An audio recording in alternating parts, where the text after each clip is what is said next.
Hey, what is up, guys? Welcome back to another video, and all welcome if you're new. So, the other day I posted a post on the Instagram regarding what topic should I cover for my next video.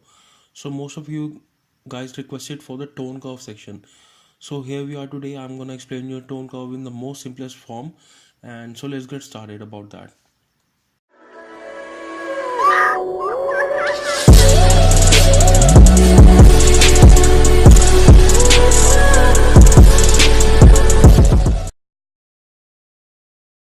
So, the first thing first, we're gonna open Lightroom. And once we are in the Lightroom, you will see the tone curve section in the develop module right below the basic module. So if your tone curve is looking like this, we are not going to work on this type of tone curve. You will have to change it to the other type. You will do that by clicking on this thing right over here. So once you have done that, you will be greeted with the RGB channel, which will I'll explain you in a while. So to give you a basic understanding what tone curve is, tone curve basically has three things: the midtones, the highlights, and the shadows. So the mid tones are situated at the mid, and same for the highlights and the shadows. So basic understanding of the tone curve is anything above this line will increase the intensity of that channel, and anything below this line will decrease the intensity of that channel. For example, if I come over here at the red channel, and if I want to increase the intensity of the red colors in the image, what I'll do is I'll place a pin over here at the midtones or anywhere on this curve, and I will increase the intensity. So as you guys can see, the red color is starting to dominate in the image, and it has more intensity in the image. If I want to decrease the intensity of that image, the red channel, I will decrease it and I will bring the curve down. So the same goes for every other color, same for green, blue and red. And we have this RGB channel which we will be working on.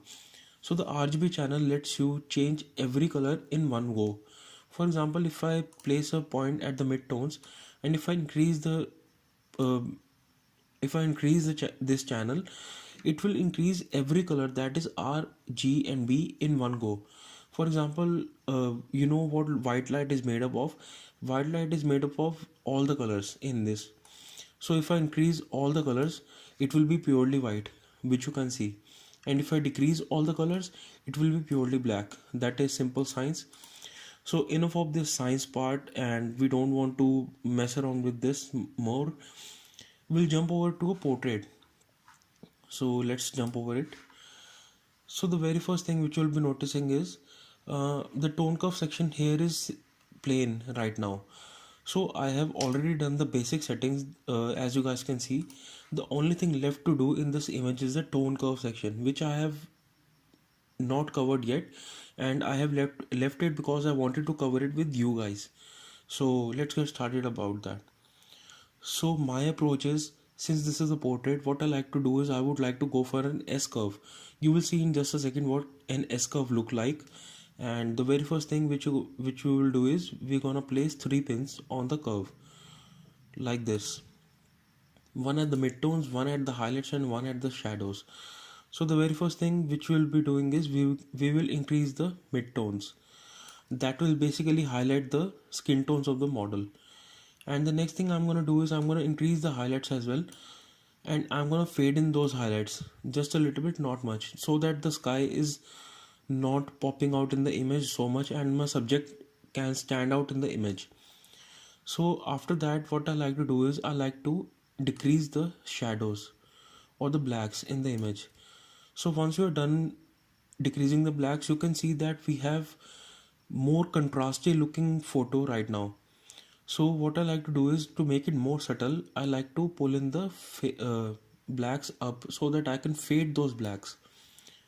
I have done this too much. I'll bring this down just a little bit over here. So as you guys can see, this right now depicts a S curve. So S curve basically gives you a contrasty looking photo, contrasty looking effect in your photo.